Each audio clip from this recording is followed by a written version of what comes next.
Hello guys, welcome back to my YouTube channel Know How with Them. So from the previous video, we learned about what is data structures and algorithm.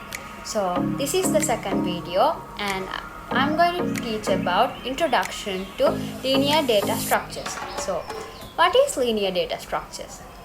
They are a type of data structure in computer science where data elements are arranged sequentially or linearly.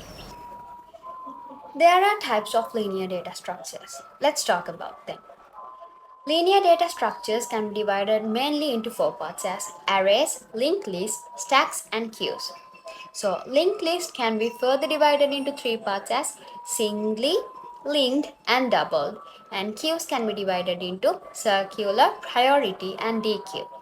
So, when I briefly explain about these four types, arrays is a collection of elements stored in contiguous memory locations.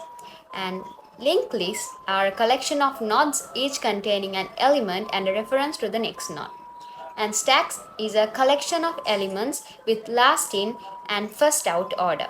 And queues are a collection of elements with first in and first out. Mainly, I will be talking about arrays. An array is a data structure used to store multiple elements. Arrays are used by algorithms. So, can you guys see the diagram I have shown here? It's a concept diagram about arrays. So, you can see the array elements and the index. So, here an array is a container of elements. The array is a container of elements. And the elements have a specific value and data type like for example A, B, C or true or false, etc. So each element has its own index which is used to access the element and that's called as the index.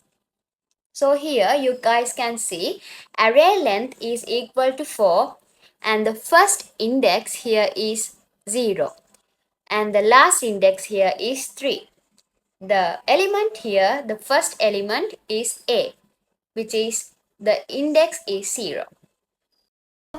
When we talk about the first dimensional array, it is the simplest form of array.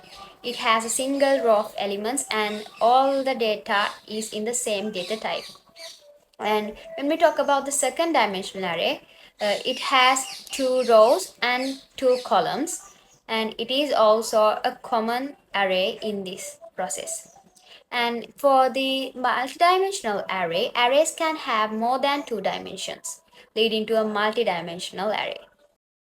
Mainly, we talk about the one-dimensional array as 1D array, and let's see about its initialization process.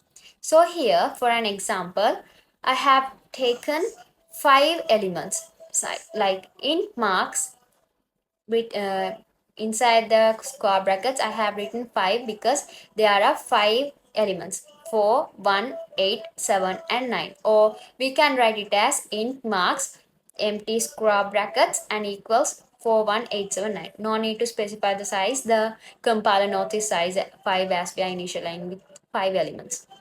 So you can uh, process the indexes as for the element 4 the index is 0, for the element 1 the index is 1, for the element 8 the index is 2, for the element 7 the index is 3, for the element 9 the index is 4. Okay. Likewise 0 to 4 the indexes. So when we talk about the 2D array initialization, let's look at an example. Here we can see there are 2 rows and 5 columns. First we write about the row and then the column. So int marks 2 5 means 2 rows and 5 columns. Here we write the elements in curly brackets, or we can write int marks without the row number. We can write only the column number. So we can see the column indexes as 0, 1, 2, 3, 4 and the row indexes as 0 and 1. Likewise, we can write the 2D array. Next, let's talk about advantages and disadvantages of arrays. Advantages we can take easy to declare and use, can store multiple data items in similar data types at once, flexibility, can be used to implement efficient sorting algorithms and has a fixed size. And also for disadvantages, we can say fixed size because arrays have a predetermined size that cannot easily be changed during runtime. And memory waste. For memory wastage, it's because allocating more space than needed for an array may lead to inefficient memory usage.